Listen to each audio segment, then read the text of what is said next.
Hi, it's Jennifer Hansen in Abilene, Texas.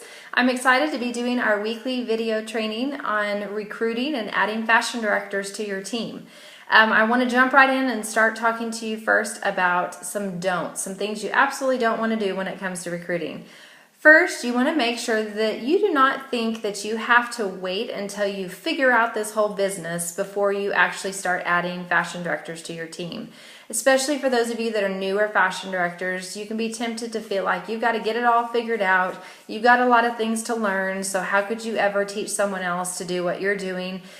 First, I want you to know that you probably have a fabulous leader that is more than happy to help you and to support you in that, and that there is actually no better time, and it is the smartest business decision you can make to quickly go ahead and start adding fashion directors to your team. It's more fun. There's something great about adding team camaraderie and working together and having a business buddy or two to go ahead and get started with. So make sure that you're not thinking that you have to get everything figured out before you go ahead and start that recruiting. Next thing is, don't think that recruiting is only for special types of people, those natural born leaders or those extra motivated go-getter type of people. Recruiting is something that every single person can do. And we do not need to think that it's only for specific people. And we need to know that it is advantageous for all of us, definitely, to go ahead and jump in and go ahead and start recruiting and adding people to our team. Finally, we don't ever want to prejudge or assume that somebody is not going to be interested in this business or maybe not even going to be good at this business. That is actually not for us to decide. It is up to us to offer and to ask, but it is completely up to them. And I can't tell you how many people I have added to my team before that maybe I thought in the beginning was not ever going to be interested. And lo and behold, sometimes that person at the show that you think was less interested in your presentation is the one who ends up wanting to be a fashion director. So you just don't ever know, so we absolutely cannot prejudge or to assume. Okay, so let's now talk about some things that we certainly should do. First of all, let's start off by asking ourselves two questions. I think everyone should ask, why would someone want to do business with me? Am I the kind of person that I would want to do business with? And then, why would someone want to do business with Park Lane? I literally think that we could think of hundreds of different perks and reasons that Park Lane is such a fabulous company and business. And I definitely know we have all of those things that we can share with other people. And so if we can get excited and motivated and kind of re-spark ourselves with some of those things about ourselves that we're good at, that are our strengths as well as the strengths of Park Lane, I think we would get really excited about wanting to share this opportunity with other people. Now let's talk about how we can find some of these potential recruits as well as maybe spark some of their interest. First of all, at a show, I've been doing the envelope system. I kind of tweaked this a little bit after Tara Claiborne, our leader, had shown us at convention some things that she did. So I do have 6 different envelopes. They have different questions in them, all the way from fashion tips to hostess information to business information and such. And so these questions are opened by different guests throughout the evening. And 2 of those 6 questions have to do with the business. One of them is, what would you do, or what can you buy these days with $39? And the other one is, what would you do with an extra $500 to $1,000 a month? So when I have someone ask the question first, what can you buy these days for $39? An answer that I never get is, you can start a business for $39. So I get really excited when I get to the point that I can explain, did you know that you can actually start a Park Lane jewelry business with just $39?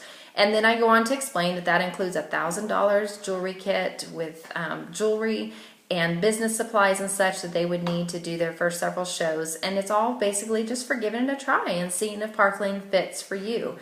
And I love to survey and to kind of watch and see what the reaction is of the people there at the show. Just a couple weeks ago, I had a girl that I'd never met before when I was going through this information, and she said, wow, that is a really good deal. Said that out loud in front of everyone.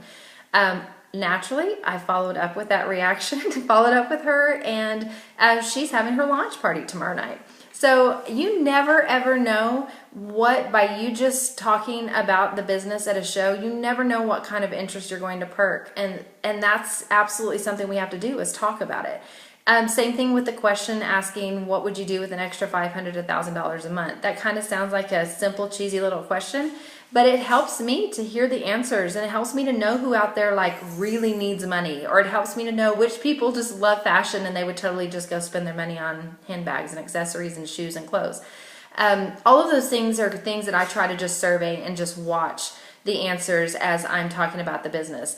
Naturally, I still talk about the business in other places throughout the show, like talking about the incentive trips that Parkland gives us the opportunity to earn, and I tell them about the different places that I've been and traveled free with this company. So there's definitely different places that I can talk about that. One other thing I think all of us should be doing is sharing our personal story as to why we started as a fashion director and what we personally love about it. This makes us very real as a person, and it also makes us relatable, because you never know who's sitting there that maybe is in the same boat that you were in at some point whenever you decided to become a fashion director as well. Now, another time that we definitely want to be talking about the business is when we're doing our hostess coaching. It's no-brainer that our hosts are definitely very probable fashion directors. They're already doing part of the business anyway by inviting people, getting people together for the show, taking some outside orders and such. They're like a business partner right there with you. And so why not talk to her about how she can take this show that she's about to have and she can actually turn it into her launch show. And she can not only invite her friends, have a good time, and get free jewelry, but she can actually make money on that show. And then the bookings that she gets, she can actually use that as to a spring into her first 5 shows that she'll need to have in her first 30 days. So that is kind of a no-brainer type of opportunity that we need to be taking advantage of and talking to our host whenever we are doing our hostess coaching. Another way that we can generate some possibly some potential recruits is with referrals.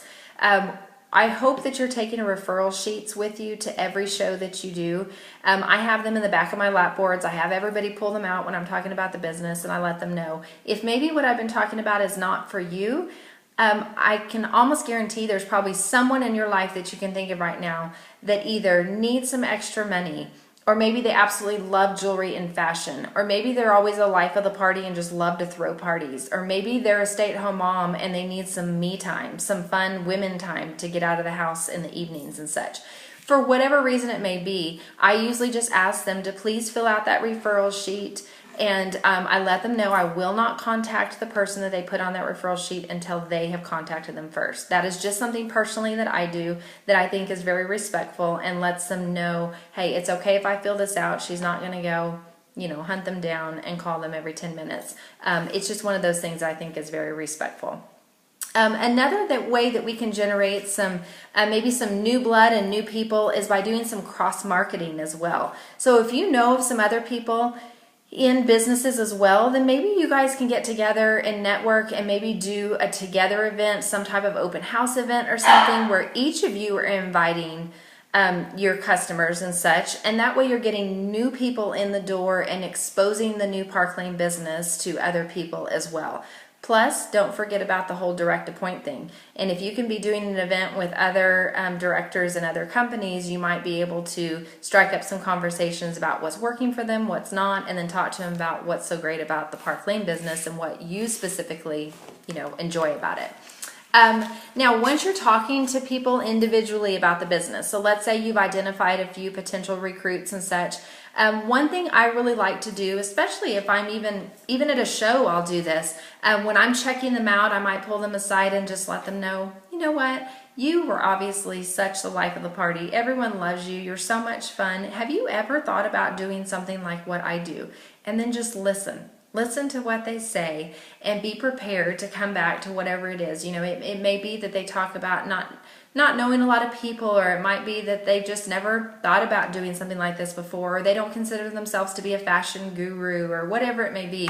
And we definitely need to be prepared to kind of come back to any of those things that they say.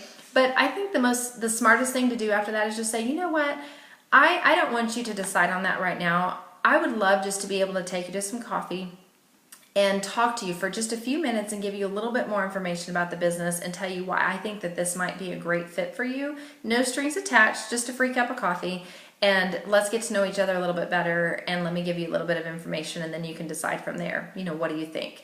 I just think that is very It's non-threatening. It's a very casual and simple way just to compliment them first, let them know why you're thinking about them for the business. This is a great thing to do whether you're at a show or not. You can certainly take your lead list that hopefully each person's making, your contact list, and you can identify a few people from that as well, and then use that same approach that I just used also. I think recruiting, more than anything, it is definitely, like I said in the beginning, it is a learned skill.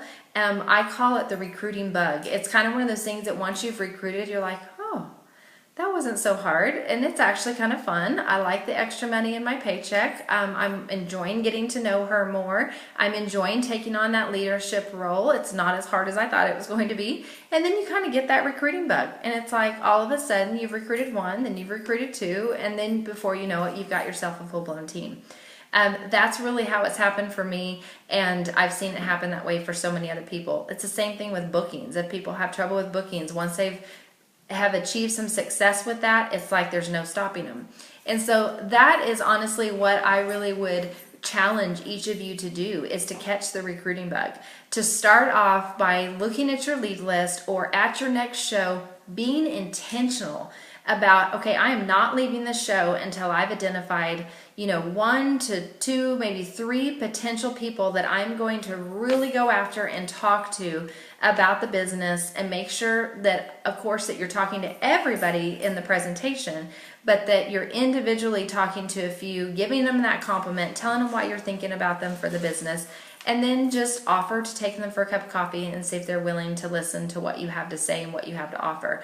And if you're not comfortable with that whole coffee setting and talking to them individually about the business, then just call your leader, because I know she'd be more than happy to go with you and do that. So I challenge you, by next Wednesday for our next training, I challenge you to have identified at least 2 potential recruits, to identify them, to call them, to find them at a show. Wherever you're getting them from is completely up to you, but to identify them and try to offer them that opportunity, take them to coffee, and just have a little business chat. So let's try to have at least 2 business chats by next Wednesday, and hope you catch that recruiting bug. So you guys have a great week. Thanks.